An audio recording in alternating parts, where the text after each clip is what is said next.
recorded this shit 2010. French puts it on the Casino Life mixtape in 2011 featuring DJ Holiday around February.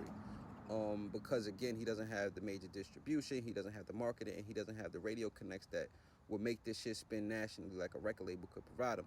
So it's a banger, but it's not a hit yet, right? So French strategically takes DJ Holiday off the record and shops the record to Flex. Flex basically co-signs it and plays it on a regular. So now it's getting local spins, which allowed it to break into other markets. You gotta ask yourself, where was French at this time of his career? And you'll better understand what the Shot Caller record did and didn't do for him, right? So French was already established. Musically, he paid his dues. You know, he dropped songs consistently with signed rappers and unsigned rappers, and he understood that everybody wasn't checking for his music. So to maintain his relevance to those fans in the rap game, he provided them content with the Cocaine City DVD. French had money before the deal. He came into the game with money, which allowed him to compete with mainstream artists. So at the time, he buys this Montana chain, and that's, to me, a statement saying, like, y'all niggas got a record deal, but I got the money. You know what I'm saying? And he was already a music business entrepreneur through black market mixtape and DVD releases. So he takes all this credibility that he's built up and starts up the Coke Boys, right? And this is strategic because it increases his odds at success, basically saying, I'm going to continue to push my music, but I'm going to push 4 other niggas' music as well, in hopes that I could potentially break an artist or break my own record. And at that point, I'm either an executive or I'm a star. And he had pre-existing relationships with artists, some before their fame, like Nicki, back when she was pitching to Frankie. He had relationships with artists when they rise to fame, like Ross.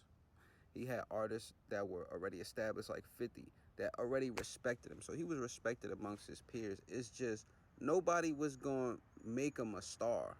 You know, they would jump on his records, but they wouldn't let him jump on their records. And that's a big difference when he doesn't have distribution. Now, these were the original Coke Boys. Excuse me if I don't know everybody's name, but you see Chinks right there. So Chinks was there early. Now, this is what the Coke Boys developed into in 2011. And if you pay attention, Chinks Drugs has been there the whole time. Now, his story is Chinks Drugs and Stack Bundles are both from Far Rockaway. Stacks always encouraged Chinks to rap. Chinks ended up getting locked up. Stack Bundles ended up getting signed to Bird Gang at the time when Jones had the Ballin' record. And he starts carrying Chinks' name on through the music.